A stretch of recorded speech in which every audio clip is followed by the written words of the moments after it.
Welcome to America This Week. I'm Matt Taibbi. And I'm Walter Kirn. Walter, how are you this week?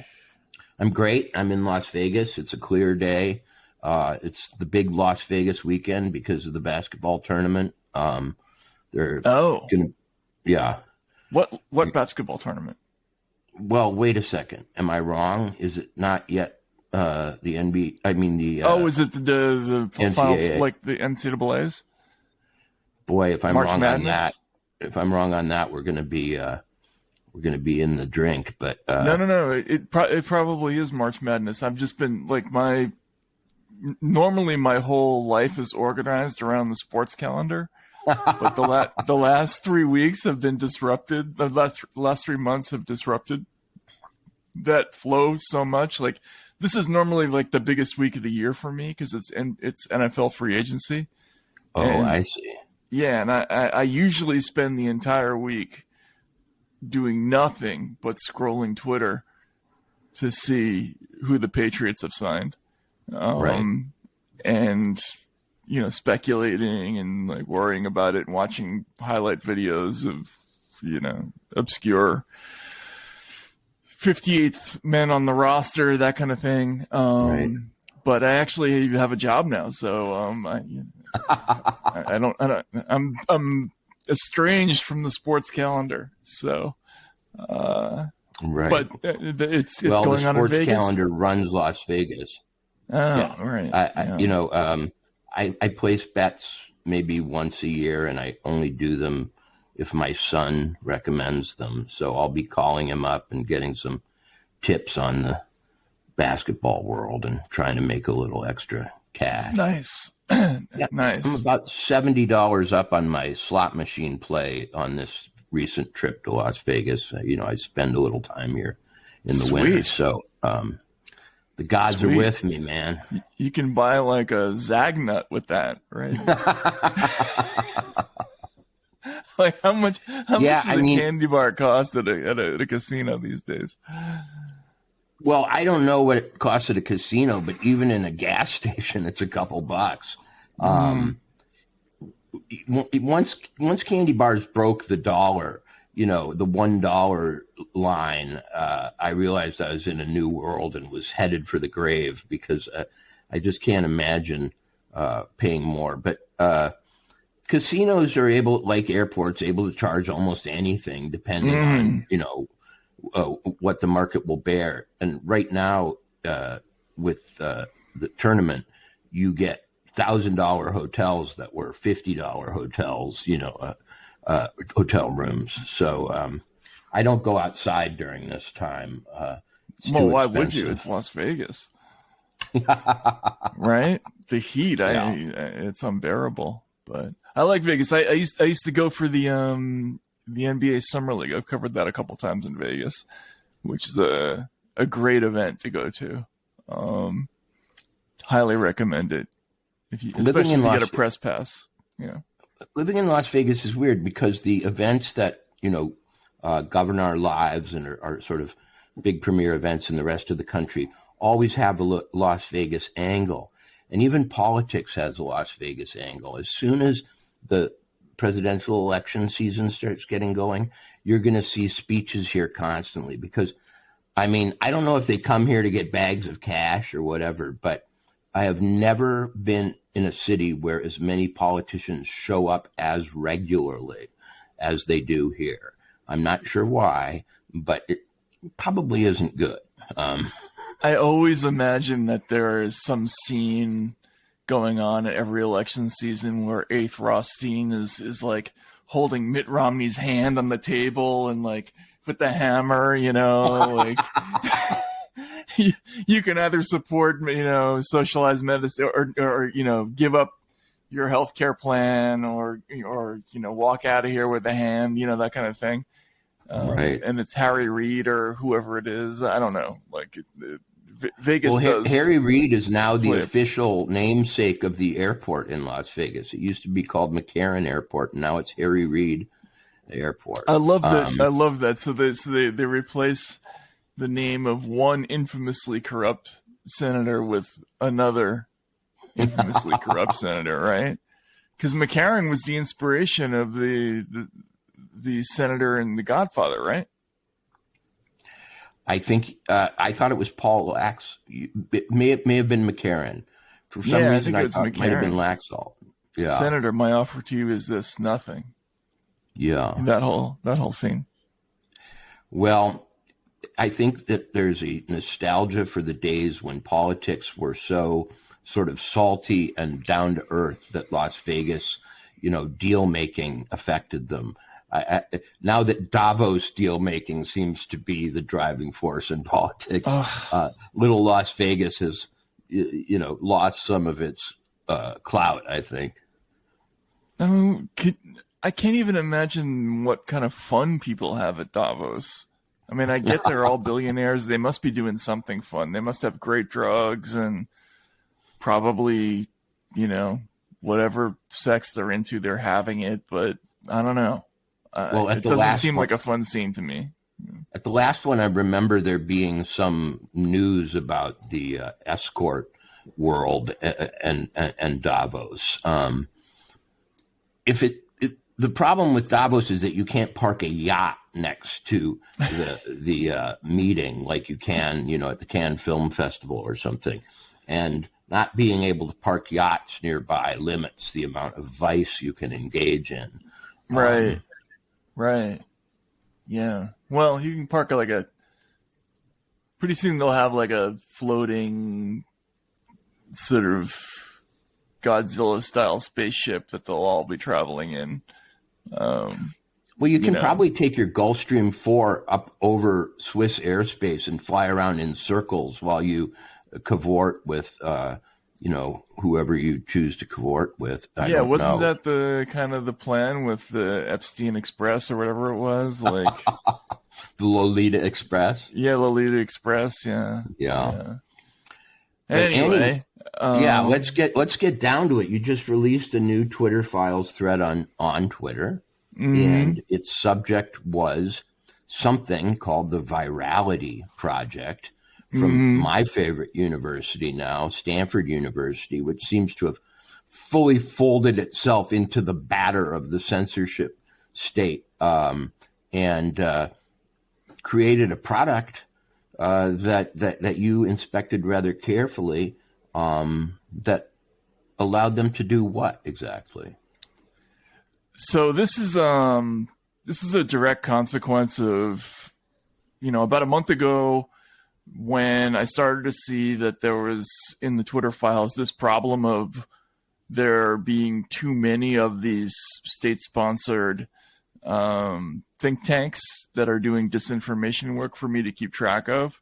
I decided to invest some money in hiring a bunch of bodies to help research this, and brought in some people who really know this world a little bit, and some like ex-military folks and some other people who kind of know this world.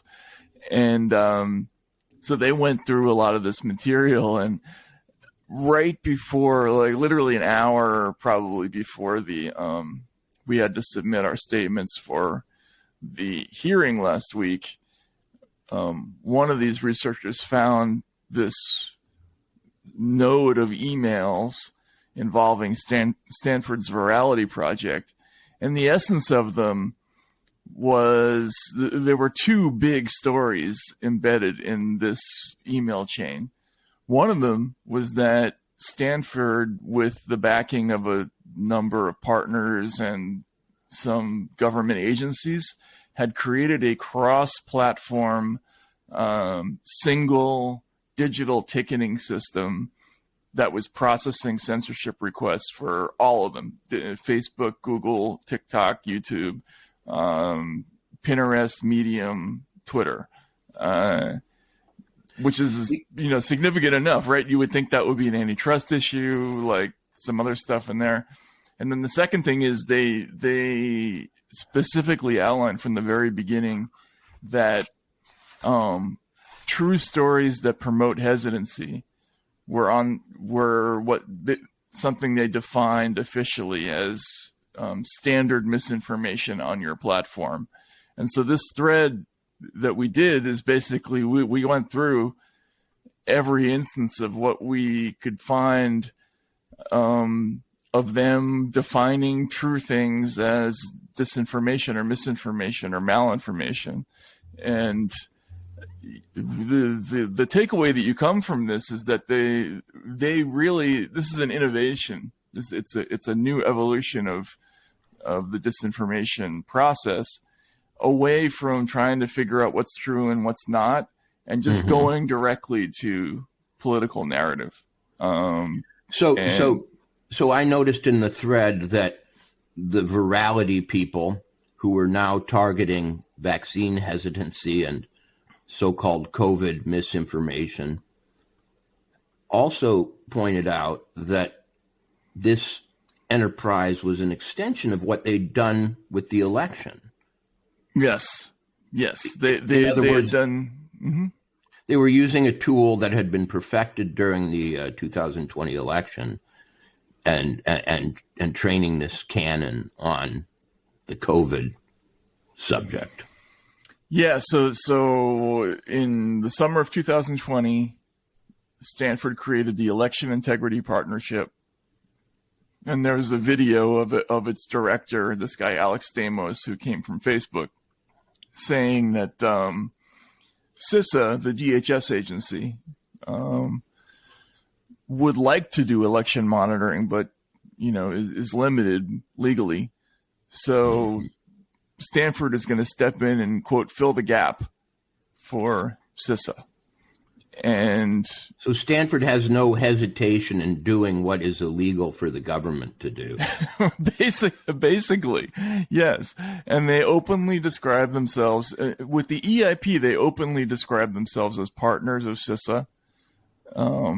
And we thought it was interesting because we found in the Twitter files, we'd find these emails that say from CISA escalated by EIP. So what's CISA again?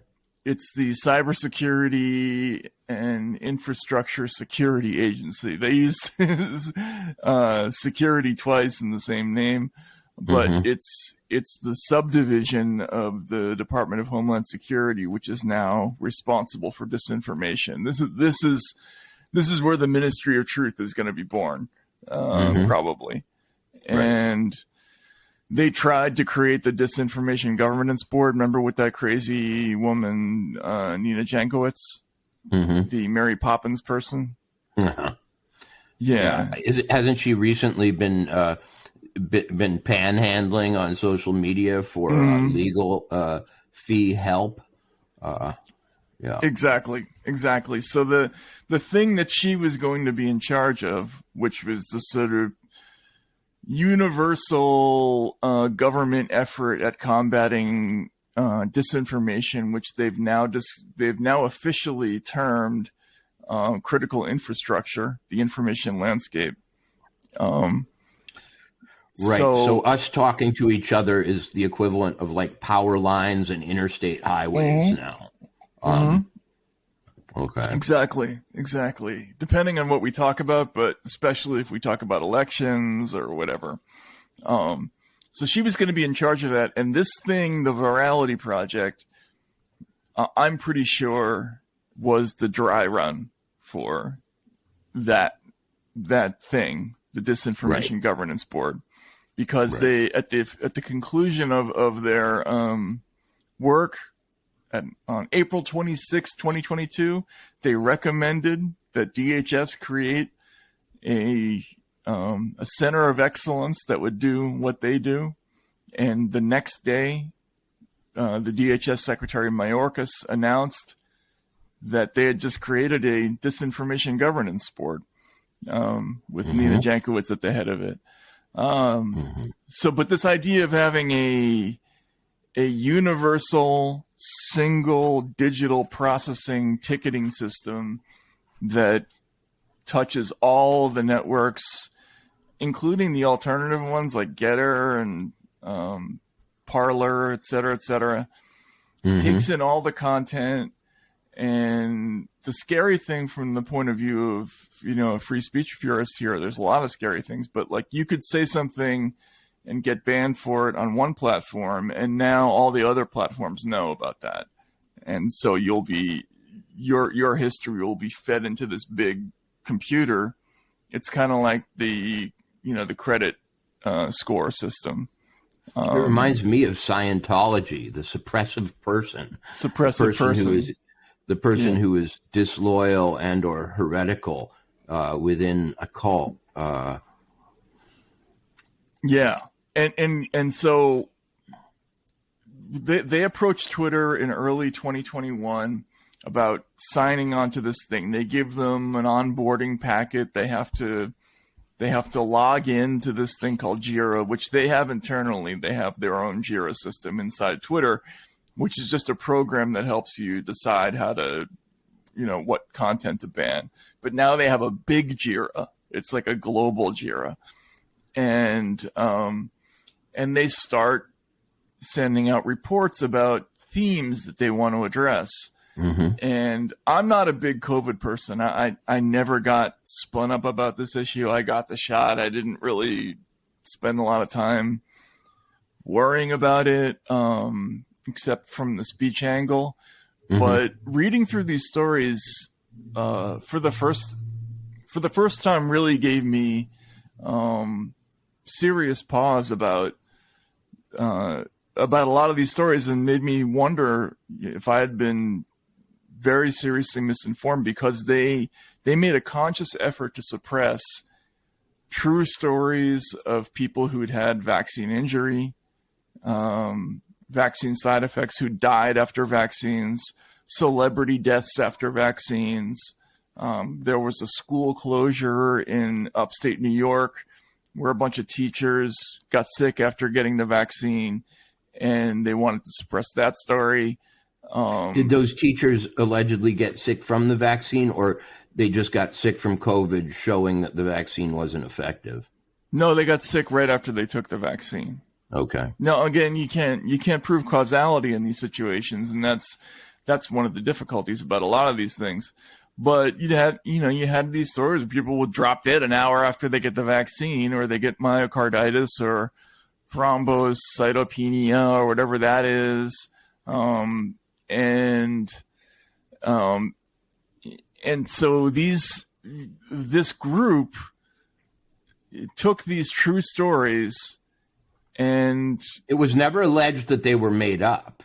No, just that they were unhelpful to the narrative that was being pushed at the time. Yeah, you see in the reports, they will describe these stories as true. Mm-hmm. And they won't skirt around it. They won't say possible. They'll say this is a true story.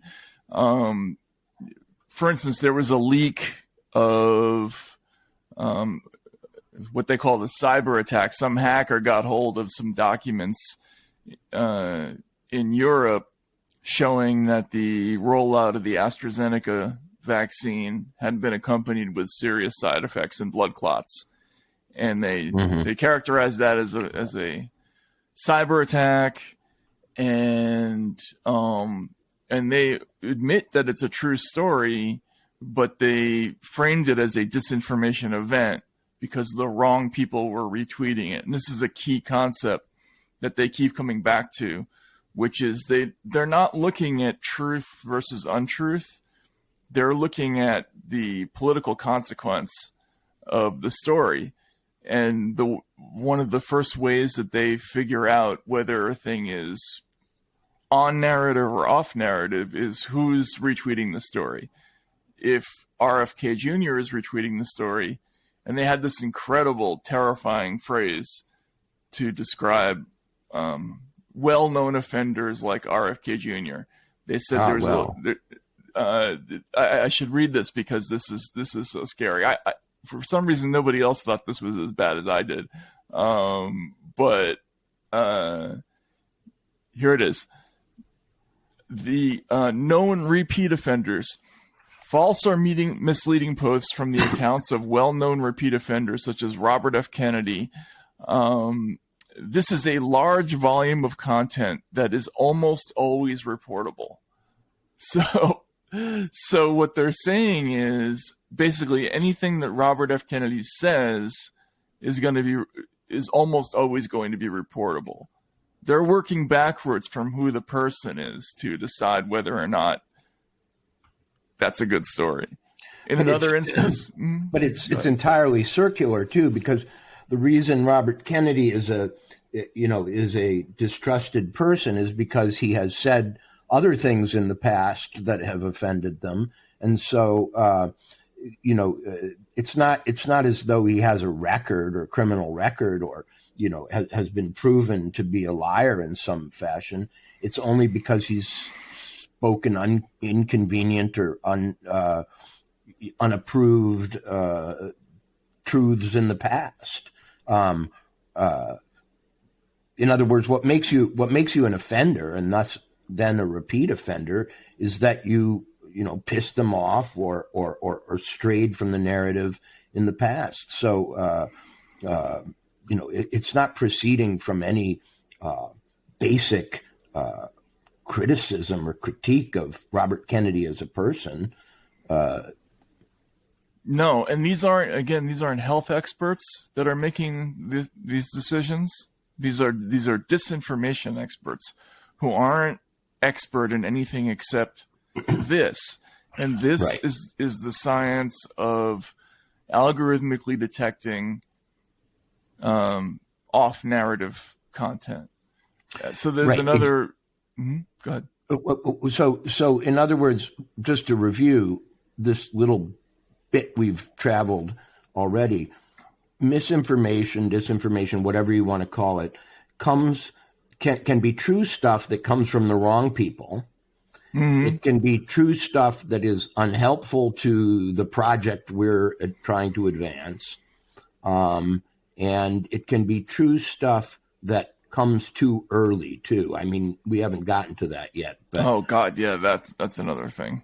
Yeah. Yeah.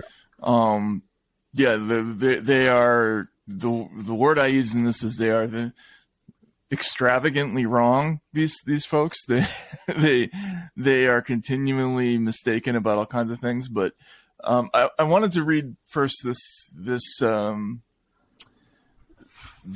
thing that they cited as an example of what how they respond to certain news stories.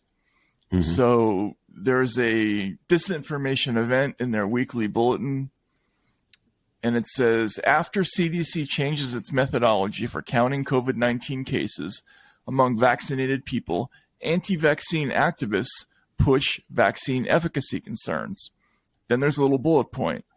It says, the CDC announced that COVID-19 cases among vaccinated people will only be counted if they require hospitalization or result in death to maintain better data on, quote, breakthrough cases post-vaccination.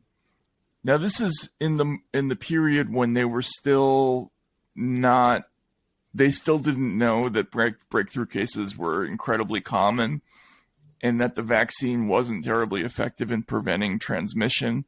And so they were in this sort of netherworld of trying to assert that the vaccines worked to prevent you from getting the disease. Mm-hmm. So when the CDC did this, because they were clearly trying to drive down the number of COVID cases, breakthrough cases. In the vaccinated.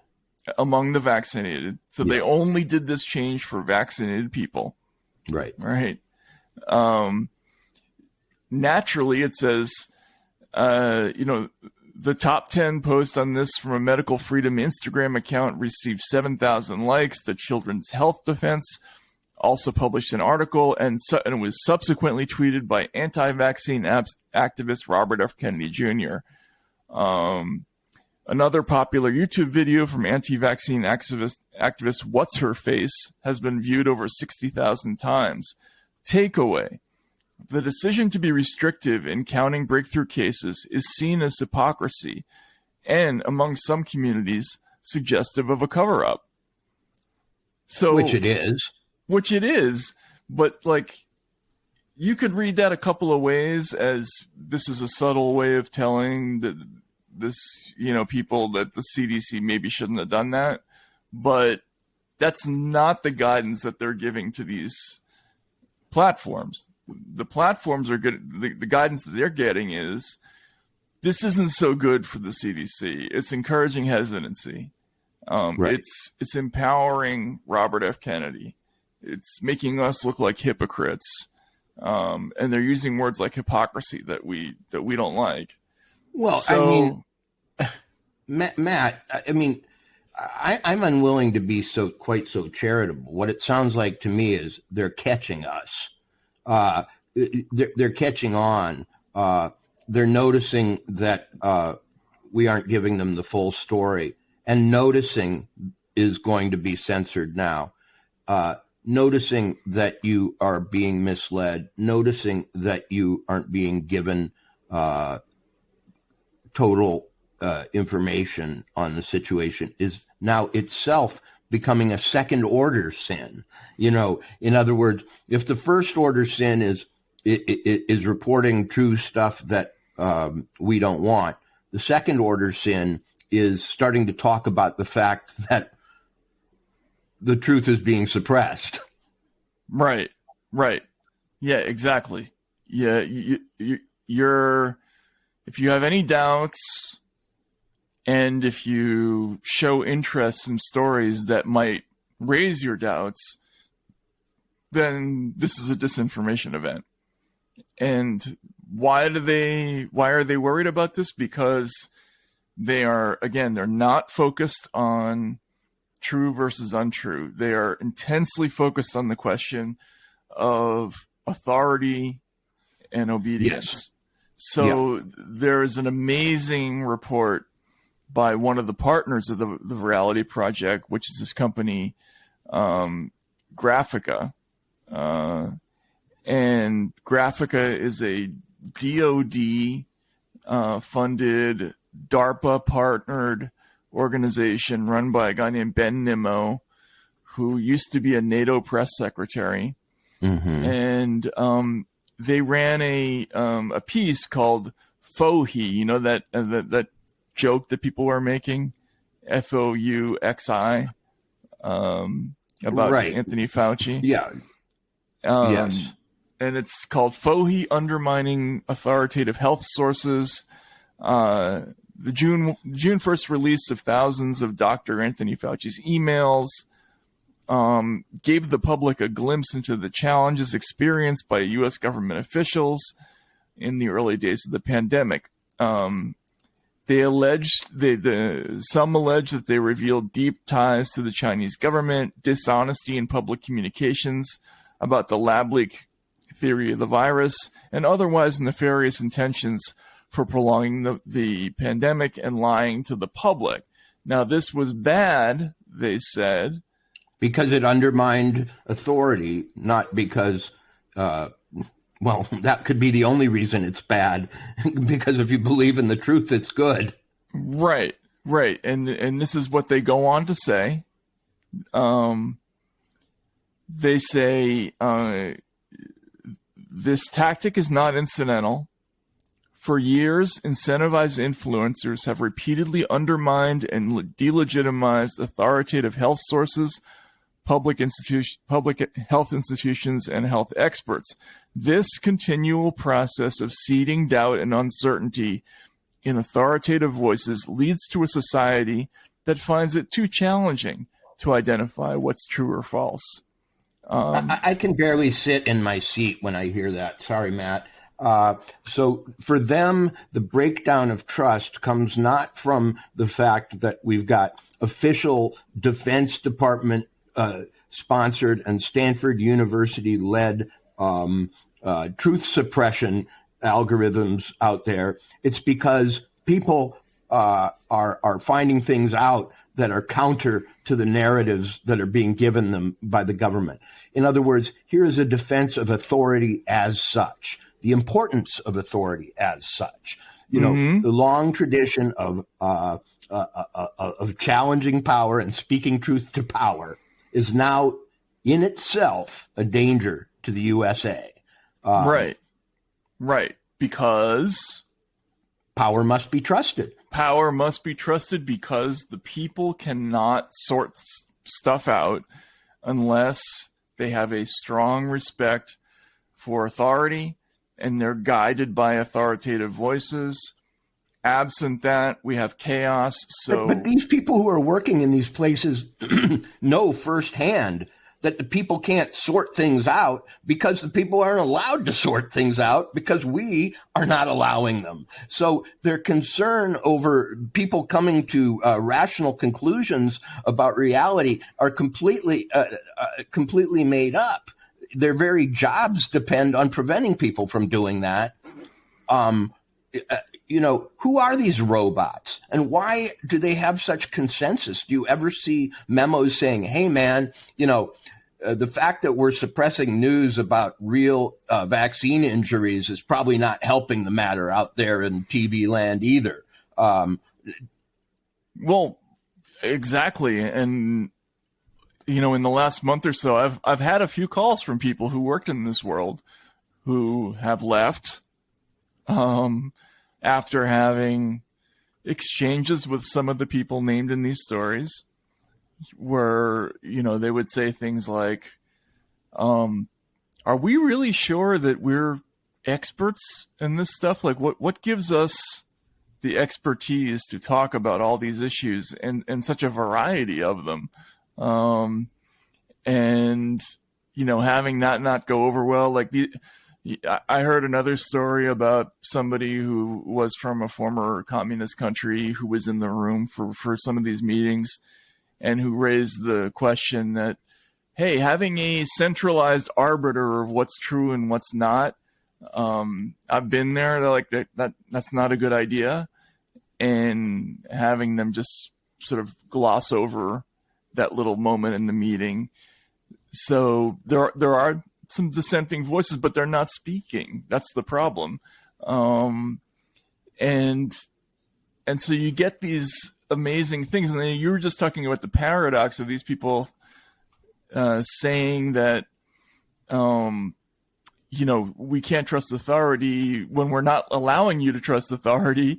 There was another amazing example of this in a Virality Project escalation summary that was about, of all people, Candace Owens. Now, not a fan tremendously of Candace Owens, I have to say. Not that I really pay a lot of attention to her. But here's the entry. Claim: vaccines are part of a surveillance state. Summary: Candace Owens claims that vaccines are being used to create a surveillance state. Category: conspiracy. Keywords: surveillance state. So in other words, a secret government-funded surveillance mechanism is entering the keywords surveillance state to look for people talking about that issue so that they can define it as misinformation as they're doing it. Well, Matt, the first rule of Fight Club is never talk about Fight Club.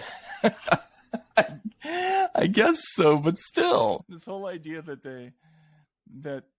this secret state-sponsored surveillance system was entering the keyword surveillance state so that it could search for people who were using the term and accuse them of that while they're surveilling them.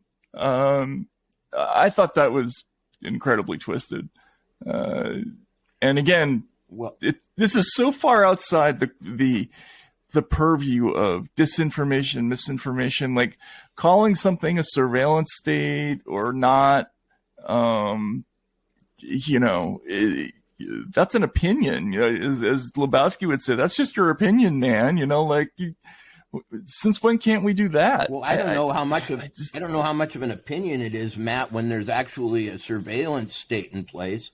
I mean, right. Here you're descending into some sort of Escher-like spiral of paradox because the people who are surveilling you are trying to find out if you know they're there, and if you assert that they're there, they shut you up for saying so, using the rubric of misinformation when in fact you have correctly appraised the situation. I guess they felt that they didn't really exist in some sense. By the way, who funds the Stanford program? That's a complicated question. So they have partners who are funded. So they have 4 very deep-pocketed funders, partners. University of Washington, which is funded by the National Science Foundation. The University of Washington is funding the Stanford project? Well, they're partnered with the Stanford project. Okay. There's a program within it that's run by a woman named Kate Starbird, who appears and reappears in the story a lot. The DFR Lab, which is the Atlantic Council, which is funded by Global Engagement Center, they're a partner. Graphica is funded by the Pentagon, they're in there. And then NYU, which is funded by the Knight Foundation, among Charles Koch, some others. And, you know, there have been some other suggestions about, you know, some help here and there with logistical things. Anthony Blinken came to Stanford and essentially said that there was a collaboration going on with this thing we have called the Global Engagement Center, which does this stuff every day. But the Stanford's own program, they got a grant from a couple of foundations not long after Hillary gave a speech there a few years ago. But I'm pretty sure that the money for the Virality Project doesn't come from that, and we haven't actually solved the mystery of where it actually does come from. This is like an octopus orgy. You're never going to find the bright lines defining the difference between groups when they are this combination of academic, NGO, sort of government seed money organizations, grant givers, and so on. I mean, everybody's got each other's hands in everybody else's pockets, and yet they seem to work with such definite purpose. It's a real mystery. How can so many different entities be so aligned in their goals? It's really chilling. When you think about that, though, well, I mean, the conclusion I come to is that the only way that's possible is if they're all keying into a very simple intellectual goal, which is defining a political narrative and supporting it. I mean, it's not that hard for everybody to figure out which way a certain news story blows. But, Matt, you're often accused on Twitter by those who are hostile to this Twitter Files project of only reporting things that are damaging to the Democratic Party. But here's your defense as far as I'm concerned. These all are groups and messages which are friendly to the Democratic Party when it comes down to it. I mean, they might also be amenable to a certain sector of the Republican Party, but these are sort of naturally aligned goals, and it's not your fault that you're discovering a common cause among disparate entities. It exists.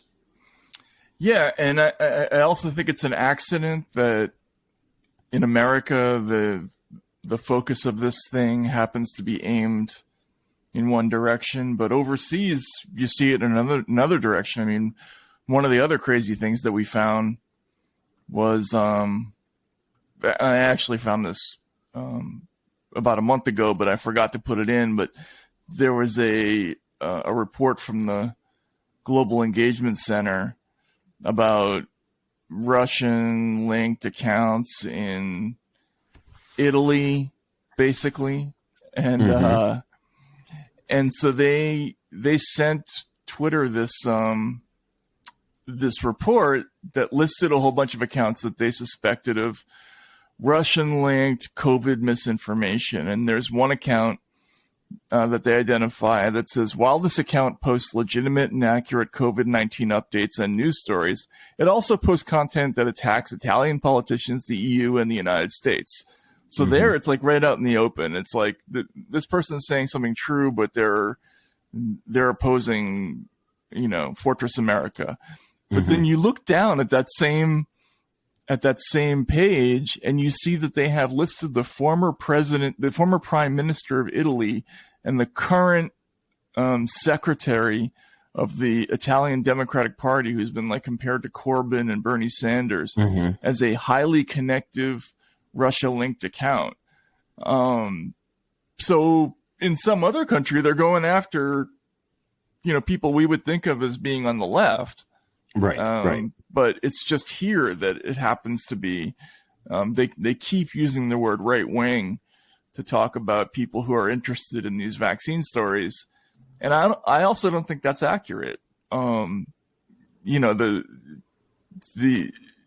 people who are, like, for instance, they posted a story about a black woman in Virginia who died an hour after she took the vaccine, and there was a Facebook post. And there was a local news report about it, and it got 15,000 engagements, and most of them were negative and anti-vaccine.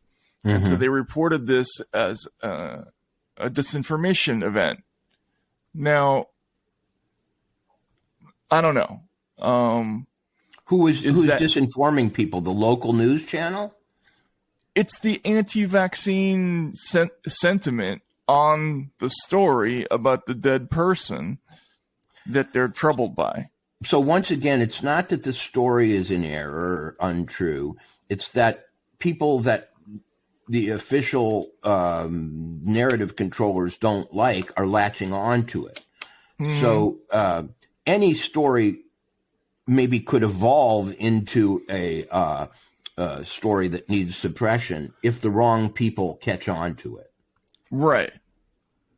Exactly. And they're openly also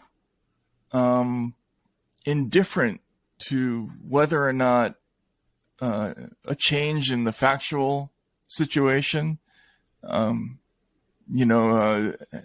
has any impact on the news landscape. There's a moment where the Cleveland Clinic comes out with a study saying that previously infected people do not need the vaccine because being infected with COVID confers the same level of immunity as vaccination. And as usual, they're upset because all the wrong people are retweeting this. It's on Fox. The Kentucky Congressman Thomas Massey is saying that he's not going to get vaccinated until there's evidence that the vaccine improves immunity. Rand Paul is another person they're upset about. But when you read their takeaways, the takeaways are incredible. Takeaways. For months, Dr. Anthony Fauci and the CDC have recommended that even those previously infected with COVID-19 should receive the vaccine. But there is little information articulating why the vaccine would confer benefits to that group. New scientific findings are being leveraged to deepen mistrust in public health experts. Then they go on. Whether or not this is a case in which scientific consensus is changing, natural immunity is a key narrative and source of uncertainty, not only among anti-vaccine activists, but among the questioning and hesitant. So what they're basically saying is, we don't care whether the scientific consensus has changed. This story is still driving hesitancy in a way that we don't like. It's the politicization of reality. I mean, if reality doesn't suit us, and if it suits the people we don't like, then so much for reality. If science, which we've been holding up as some sort of indisputable God should evolve, quote, or change, or should science make a new discovery, it all depends on who is suited by that discovery and who isn't. Some truths are more equal than others. Right. And our truth, the wrong one, which isn't any longer true, is more equal than the new one, which is truer. Because who makes Fauci look good? Who makes the CDC look good? What makes the CDC look good? This thing can only operate in an atmosphere of orthodoxy in which everybody agrees, to your earlier point. They set out from an assumption about everything, and everything that contradicts that assumption has to be shot down, suppressed, ticketed in their terminology. So how are they ever to arrive at a new truth? In other words, do they get a memo? They must actually get a memo at some point. Listen, we're going to allow people to talk about the lab leak. Listen, natural immunity is effective. We're going to give up on that last one. I mean, in other words, there has to be some mechanism for them to change tactics or change direction. Did you see any element of that where they go, okay, we're not going to defend this thing anymore, or we're going to allow this new information in the door? Well, so there was an amazing progression on the breakthrough infections front. So in April of 2021, the CDC reported 5,800 breakthrough cases. Then they're upset because anti-vaxxers are seizing on this data to suggest that vaccines are, quote, ineffective. And their takeaway is, as journalists and medical professionals have urged, the media should emphasize the rarity of breakthrough infections when reporting on these extremely rare events. Then there was that story I told you about with the hypocrisy that they're upset about, where, they're getting more and more of these breakthrough cases. They're trying to adjust the stats, and they're focused on the people who are kind of, retweeting the stat juking stories, right? But then about a month and a half after that, they abruptly send a new bulletin, and the key takeaway about it is breakthrough cases are happening and they are of serious concern. Though they represent an important reason to get the vaccine, anti-vaccine activists use the term to suggest the opposite, that the vaccine is ineffective and that major public health institutions are deceiving the public about it. Public health communication must include clear statistics and guidance around the Delta variant, its level of infectiousness, and rates of breakthrough cases broken down by symptoms, illness, and hospitalization. So they're basically saying we're going to concede the breakthrough cases now, and we're going to meet it head on, but we're going to do it in this different way, that stresses X, Y, or Z. The statistics, the likelihood that vaccines still save your life, that kind of thing. And, in other words, the Titanic is sinking. Let's play louder music. That's what I hear, because there has thus far been no concern about the truth of the discussions they're trying to suppress, but they persist, and then, they progress through scientific organizations that start to challenge them, and reality starts to intrude on their perfectly sealed narrative container, and so they start to adjust a little. They have the capacity to adjust slightly. Mm-hmm. Mm-hmm. They adjust, but it's never, the message is really never different Right. You know, they just kind of conveniently airbrush Trotsky out of the picture. We know The prime directive is still the authorities are always right. How can we make it seem that they're right, even when it's starting to be proven that they weren't or aren't? We want to de-emphasize those stories that call into question our prior judgment. We want to emphasize the ones that show that we were right. And as you know, this is a fundamental misunderstanding of how communication with the public works. You know, in the press, our whole relationship with audiences is based on the degree to which people view us as telling the truth. That's when we're going to get audiences, when we're going to do well in our business, et cetera, et cetera. And by the way, our prime technique for winning their trust is actually telling the truth. Right. We're doing the best we can. I mean, like, we get it wrong because the truth is hard. Like, that's one of the challenges of a story like COVID.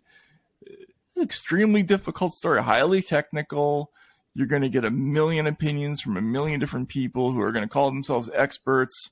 They're going to, you're going to have somebody who's going to very convincingly tell you that it had to come from a lab, and an equally convincing person who's going to tell you it came from a cave. And but Matt, that process is short circuited from the beginning. You're not even allowed to do price discovery on statements because they've all been priced in advance at perfectly valuable. In other words, you start with the assumption that the authorities are right. Now, you start with the assumption that actually the issue is very simple. You're saying that it's complex. Well, it's only complex to those outside of the Virality Project who started their whole endeavor on the assumption that it's actually very, very simple. And the people who talk about it are basically infallible, that there's a pope of COVID and heresy will be punished and suppressed. And, what you're seeing is 1,000 ways in which their immaculate ex cathedra statements get challenged by reality, and they go around playing whack-a-mole to keep it from spreading, and they can't keep it from spreading, and then it finally reaches an intensity that they can no longer ignore, or they are going to be unseated or somehow discredited. And so they start making concessions, and they get fancy about things, and adjusting statistics and so on. But what they never do, go ahead. What they never do is say, hey man, maybe the way to deal with truth isn't to decide what it is before you have the facts and then do everything you can to protect it when the facts contradict. Right. Instead, they're sure they want to project an image of certitude. We're in control. We know, right? Like, that's... I wonder why they think that's so important, by the way. A misunderstanding of human nature. I mean, or maybe it's a corporate thing, or like a governmental meeting thing. Like, projecting confidence in your plan is part of the culture. I don't know. I mean, this is because for them the disaster isn't clearly, if a bunch of people die, or if COVID policy is wrong and public health suffers. Those aren't discussions.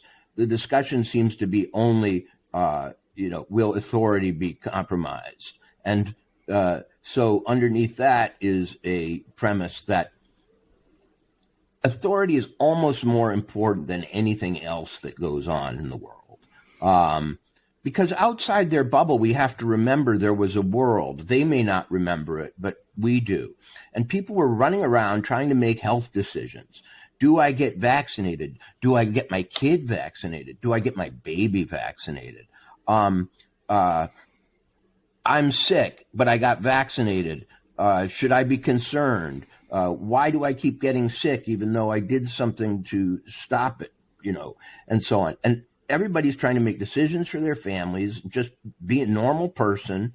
And up at the top, there are these, wizards who are actively making it difficult to make those decisions, actively denying you access to the facts and scenarios under which you could possibly be informed. This is a denial of informed consent, as far as I'm concerned, over a massive medical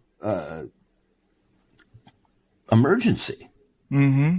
Mm-hmm. Yeah, and while they're continually reasserting their authority on a subject where from my understanding, there were no health experts at the Virality Project. Now, they may have gotten guidance from the CDC, but the people doing the grunt work of going through this material and making the reports, they weren't health experts. So once again, I wonder where they get the script in the first place. They have a script to defend, but where do they get it? How is it passed to them? Do they just watch MSNBC, see a Fauci press conference and go, okay, let's formulate the essence of what's coming from the government and defend it at all costs? There's something that doesn't add up here, because since they're not scientists, what are they going on? Right. Well, they claim that they were in partnership with the Office of the Surgeon General and the CDC. Mm-hmm. I remember before starting this project calling up about somebody who'd been banned from YouTube and having a YouTube person tell me that they got their directives on COVID straight from the CDC, which I thought was odd for them to admit. But I'm not sure that that's the case. I get the strong whiff of this is the same project as the EIP, and the EIP was the Election Integrity Project. Yeah, the Election Integrity Project had the same partners, the same NGOs, the same infrastructure, the same JIRA system, although they expanded it for this. And that was CISA, that was DHS. And they're using a lot of DHS techniques, like they talk about this rumor control page that they developed, which is modeled after a DHS page. They, in their final recommendations, they urge the creation of a DHS, a permanent center of excellence that would evaluate information. So my suspicion is that this is a DHS, partnership with DHS and GEC, which also has kind of admitted to being involved with this. And again, none of these people are health people. Like they're politics people. So what does that mean? I mean, at the same time that they're telling you what the narrative must be, they're working really, really hard to make sure that people like RFK Jr. are not on these sites. Right. And so they're continually pushing the boundaries of what acceptable speech is and giving you messages about that. And so these tickets they generate, how are they actionable? In other words, I get a bunch of tickets, cross-platform tickets, something I said on Pinterest while discussing my hobbies somehow rubbed them the wrong way or whatever. I don't see how Pinterest is a big conduit of things they would be concerned about, but apparently they patrol it as they patrol everything. And I get a bunch of these tickets, and then the tickets are passed around, shared with all the platforms. Then what happens? Well, then it's not clear. Like, ostensibly, the decision making is left up to the platform, and I'm inclined to believe that that's probably true. That the final decision is still is still in the hands of the platforms. But this thing doesn't really work unless they're all reporting the same kinds of stuff and working more or less in concert. They did before the final report on this. They did a final report on the EIP, and I should have put this in the thread, but they had an example of the dialogues that would go on in JIRA between the various actors. Mm-hmm. So let's see if I can find it. This is about Sharpie Gate. So it would say EIP member, hello platform members. We have added to you on several cases of Sharpie or felt tip claims which are going viral. We are consolidating the overall arc and all the content we have gathered on this ticket. It is affecting all of YouTube, Facebook, Twitter, TikTok. And then it says government partner. Do we have a running accounting of which states this is affecting? Platform partner. Received. Thank you. Government partner. One detail missing in these claims is if there were overvotes created by the use of Sharpies in the polling stations, the machines by federal law are required to kick that ballot back, blah, blah, blah. And then the government partner says the claim that Sharpies aren't read at all is absolutely false, which is why I focused on the idea of overvotes, which would invalidate the voters. And so, but he's basically saying, I say this is totally false, and the platform partner says, thank you. Reviewing this content on our side. So you see in there, that's like a direct, like in JIRA, if somebody were to subpoena that, they would find whoever the government partners are, probably directly talking with Twitter, Facebook, TikTok, et cetera, about each piece of content. Right. And how is that not a massive First Amendment issue? Well, like I say, unless the people at the Virality Project and the people at the various platforms are mind readers or telepaths, they are ultimately having to get direction from someone on the major narratives and the micro narratives that they're to police and how they're to police them. And, it beggars belief that they, without expertise of their own, can come up with agendas for the use of their tools and or weapons. That's what I'd call them. So there has to be a chain of command, in other words. It's probably not a chain of tacit command completely.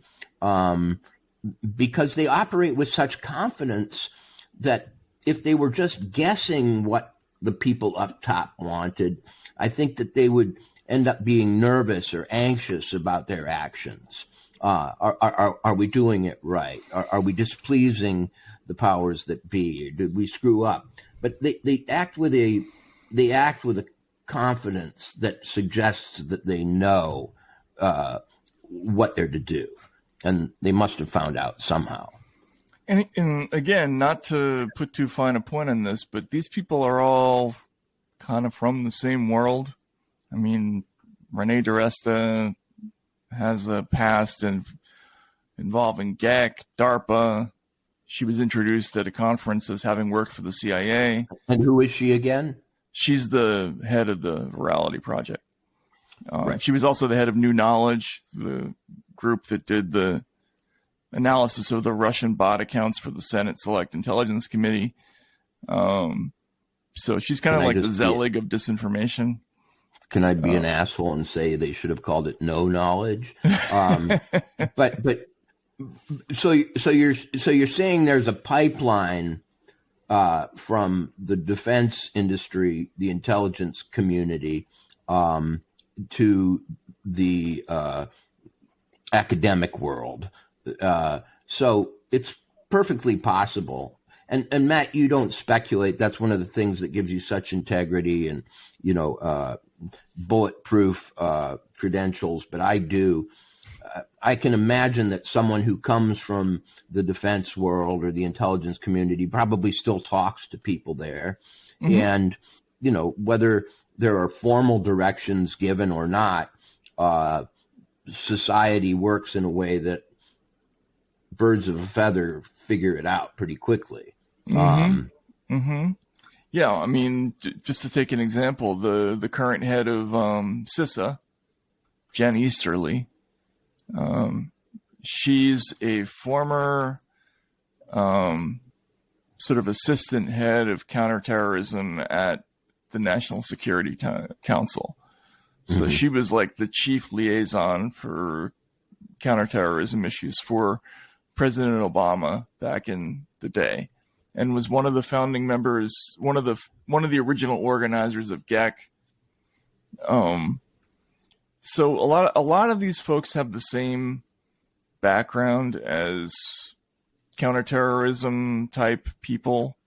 They came from that world, and they're used to looking at things in this kind of black white, threat not threat, thing where we're building an algorithm to decide to bring us to a decision point. So, with drones, right? It's an algorithmic thing where the person's carrying something along that could be a gun. The person has made a phone call to, Abu Zabai, who's a good example of, al-Awlaki, right? Al-Baghdadi. Yeah, exactly. The person is a military age male. The person is in a region previously identified as, is a terrorist friendly zone, blah, blah, blah. So if you hit enough of those markers, a switch flips in the algorithm, and then suddenly a 24-year-old kid who's sitting in front of a computer screen is going to be presented with a, fire, don't fire decision, and is going to look at the data, and the thing is going to tell them to fire. Well, they're just taking that same process and doing it with striking people from platforms. So profiling. And, I mean, sentiment analysis. Right. Would when these things have to be adjudicated, how do they stand up legally? In other words, if somebody felt that they had been materially injured by this ticketing system, that maybe their livelihood had been compromised or whatever, and they decided to sue, and the evidence against them for their ticketing and perhaps their cancellation or their removal from a platform, ensued, how would this stand up as legal evidence of some kind of?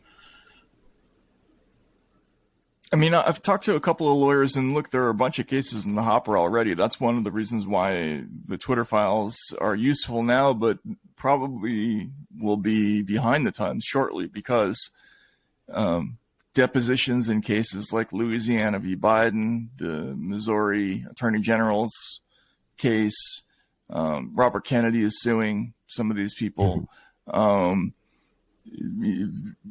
There are very, very interesting depositions about all this stuff. Like the Louisiana case had a deposition of one of the GEC people, and it comes out in that deposition that the idea for the Election Integrity Project came from 4 interns at Stanford who were completing an internship for CISA. And the GEC official is like, oh yeah, I see that, I'd heard that, blah, blah. So there's a lot of stuff in there, but the question is, like, how are they going to adjudicate this? To me, it seems like a pretty clear First Amendment violation, but it's all going to end up hanging on, or an antitrust violation even, it's going to hang on how some judge defines this stuff. Right. The fact that they put in disclaimers, you can, decide at your own discretion to do this for your consideration only, is that enough? Or are they going to decide that this is a state-sponsored censorship system? Do you think that the Twitter files stories have emboldened people who felt injured by this system to take legal action?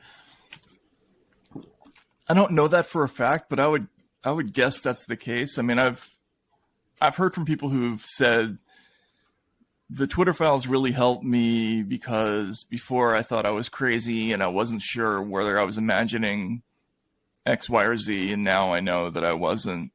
Well, that's true in my case. I mean,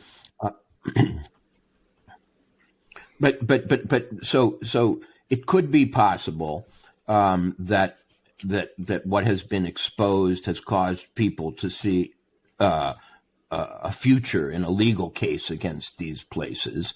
But who exactly would they be going against? In other words, are you going against the Virality Project? Are you going against Twitter? Are you going against who?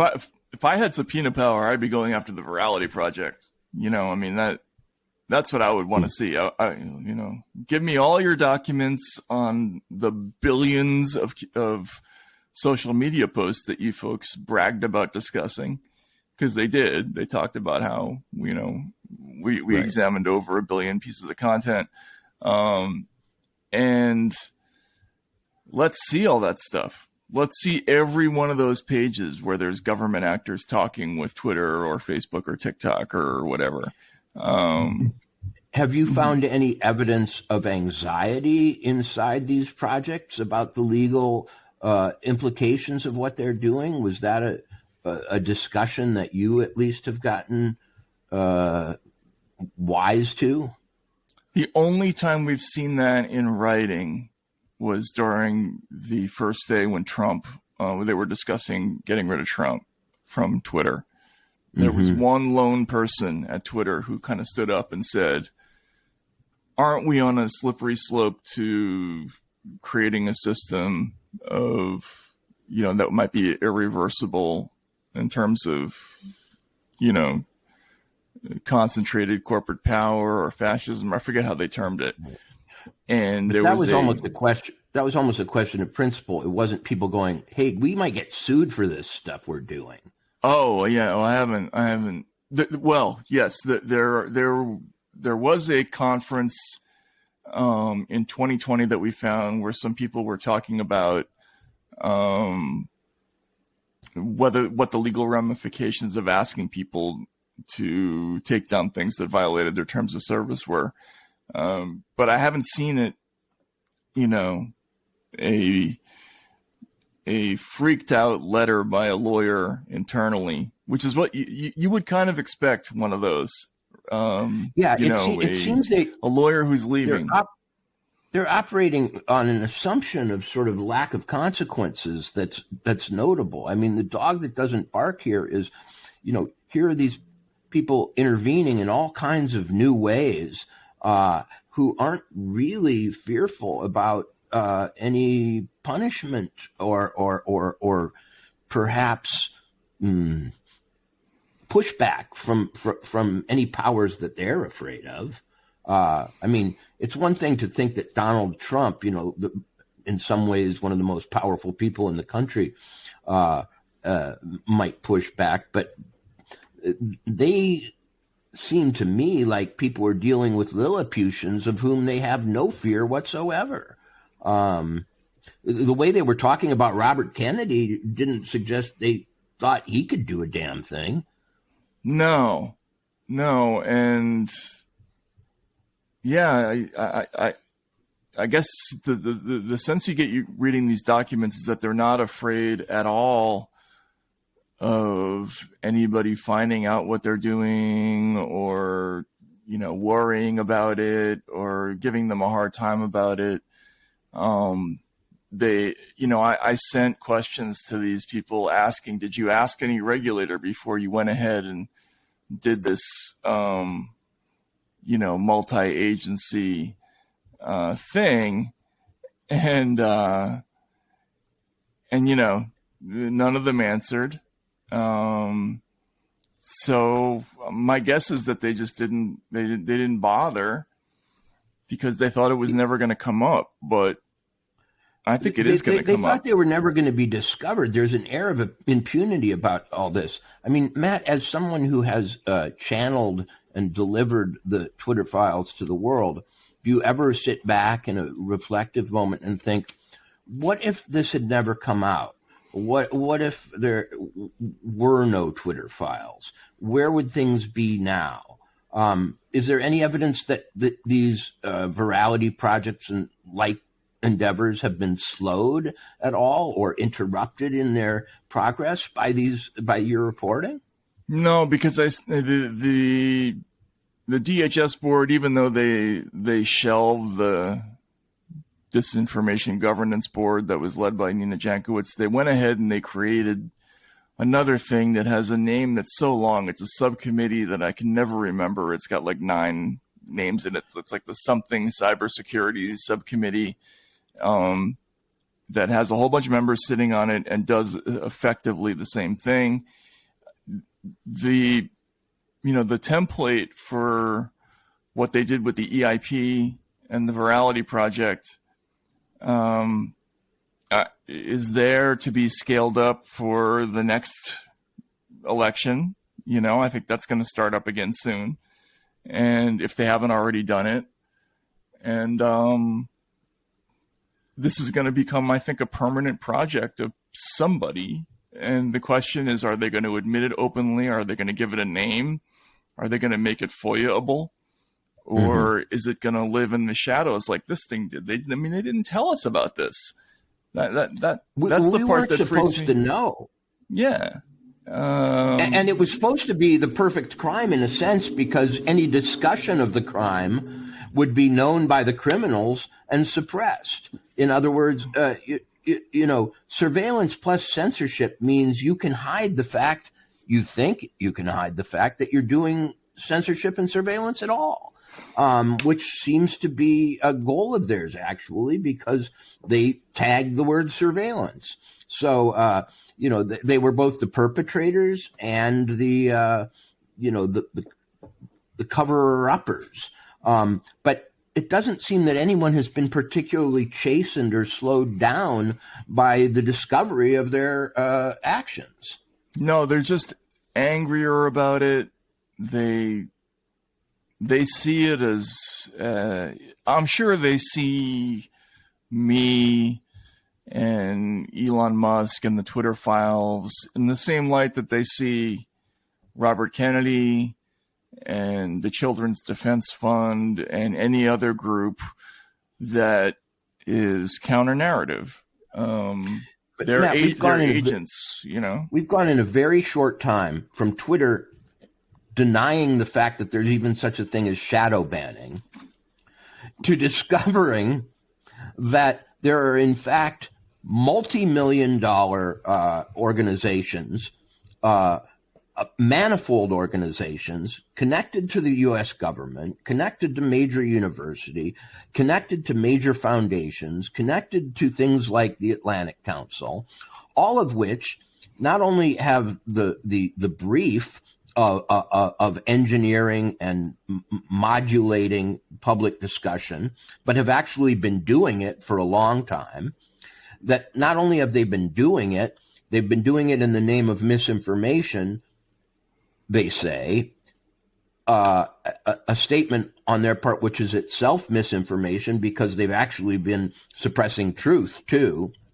So we've gone from we don't shadow ban people to there is a giant mega $1 million hydra attached to the U.S. government and some of the biggest organizations in the world and most prestigious universities that is searching your tweets, your individual tweets, tagging you, giving you scores, pushing you off, suppressing you, and never mind.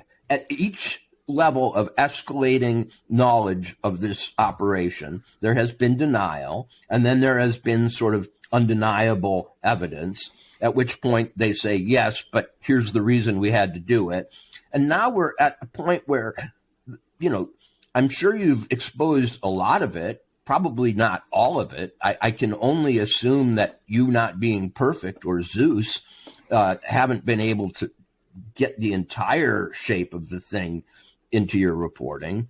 And so we know there's more to be discovered. We also know that there's really no subject that they limit themselves to, whether it's COVID, elections, the Ukraine war, whatever. They can use these techniques. And they're unapologetic, and they're not stopping. And anybody who is thinking that, crusading Matt Taibbi is going to bring down the Nixon White House or the equivalent, is not reading things correctly, because all you're doing is mapping something that continues to push on in very well funded and ever more complex ways. It will just keep going and going and going. It's the Energizer Bunny, and it's not just America, it's Europe, the EU. They're going to keep doing this thing. They're going to make it more and more sophisticated and interlocking and better funded. It's going to become a contracting bonanza the same way counterterrorism was. And information control is going to become, sort of synonymous with patriotism for a certain kind of person, even though it's totally counter to the American idea of what they're doing. You mentioned that they can do this with any kind of subject. We randomly found a list that was intended for YouTube that just says, we assess that these videos contain anti-Ukraine narratives. Now, I don't know what they did with that list, but somebody had to sit down and write that and send it through the FBI and DHS to YouTube so that they could get that message. What is that about? Like, we're paying taxes so that we can shape the information landscape on issues that we should be debating. Like that part of it is crazy to me. But I think they're going to continually just do this process of sorting people into, sort of yay and nay votes. Mm-hmm. They're going to hone this technique, which I think you can see the outlines of very well in this particular project, but which is really scary to me, of, going after the person and the intent, like what's in your heart versus what you're saying or what the facts are, which is, again, we do this every show, but that's another thing straight out of Orwell, right? Like that's why Winston was afraid of Syme, because no matter how correctly Winston could speak around, the linguistic expert, Syme was smart enough to detect his secret thought crime. And that's what this thing is. It's for detecting your, the fractional degree to which you have drifted away from accepted truth. And, it's only in the tadpole stage now, but this feels pretty scary to me. I don't know about you. Well, listen, as a novelist, as a creative writer, I often say, people say, what do writers do? And I say, we imagine worst case scenarios, and then we invent characters and put them through them. And anything short of that isn't really doing the job, at least anymore. But in any case, it's not just the American way that this offends against. Orwell wasn't an American. It's Aristotle, because right. when it gets to the point that true information is no longer to be used, actual data and evidence are no longer to be used in the formation of opinion and conclusions, then you violated something far more transcendent than the American Constitution. You violated what we would like to think is the experimental method, almost reason itself, insofar as it's supposed to come to real conclusions about the world using the evidence provided by the world. So I guess it's a reality melting prospect that I see. It is truly 2 + 2 = 5. Do you ever go, why are they doing this? Both of us are fans of Catch-22, which is sort of about bureaucratic inertia and the way that, things just go on stupidly and get more stupid because it's kind of a law of thermodynamics for bureaucracy. But there are a lot of people in society who go, there is intent behind this. There is ultimate intent. They're not doing this just because they can and they get funding for it and it works and it's a job, but because they have some ultimate long-term intent, that actual planning is involved here. And first you test it on the election and then you test it on the pandemic, but where does it end? Is this how we launch a war without any objection or any meaningful objection? Is this how we install international government? The John Birchers or the Carol Quigley types who go, this is the machinery of a kind of pan-national futuristic global governance system. And will be plugged ultimately into a financial set of penalties and rewards. And then they will have the complete operating system for tyranny.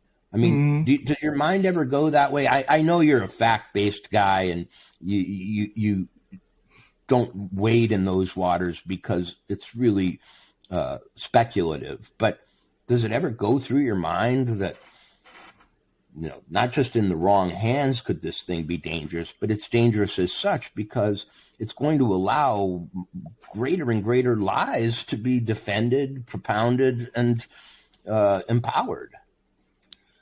Yeah, I would say, people I've interviewed have all suggested that most of this, like the vast majority of it, is just what you talked about. It's the Catch-22 style stupidity that's just looking for an outlet. You got a budget for one thing. It's going to run out this year. You don't have an enemy to fight, so let's move it over here. And now we're going to do this thing. We can't do the election integrity project anymore because the election's over. So let's amp up our capability on COVID, which we know nothing about. Or, well, in the case of Renee DeResta, she was actually a vaccine person at one point. So, but I think that's a lot of it, is these people grasping around for something to do. But at the heart of it, there's a few people, I'm sure, who recognize what this is and recognize the possibilities of it.